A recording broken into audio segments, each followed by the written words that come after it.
పాపం అనేది మనకు గుర్తొచ్చిన ప్రతిసారి మనం దేవుడికి దూరముగా జరిగిపోతూ ఉంటాము.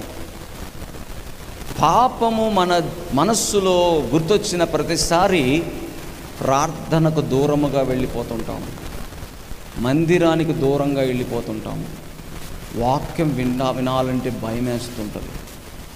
అయితే చాలామంది ఇలానే భయపడుతుంటారు. దేవుణ్ణి నమ్ముకున్న తరువాత కూడా, యేసుక్రీస్తు ప్రభు నమ్ముకున్న తర్వాత కూడా ఒకవేళ వారు చిన్న అబద్ధం ఆడినా లేకపోతే చిన్న పొరపాటు చేసినా దేవుడికి దూరం అయిపోవాలి, ఇక నేను చేయకూడదు ప్రార్థన, ఇక మందిరానికి నేను వెళ్ళకూడదు అని అపోహపడుతుంటారు, మిస్టేక్ చేస్తుంటారు.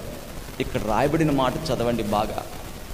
ఒక్క అర్పణ చేతనే ఏమంటున్నాడు? సదాకాలము, ఎప్పుడు దాకంట?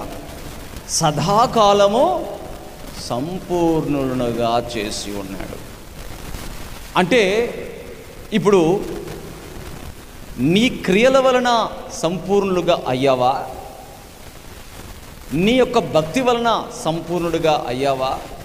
లేకపోతే ఆయన అర్పణ వలన నువ్వు సంపూర్ణుడిగా అయ్యావా? గుర్తుపెట్టుకో.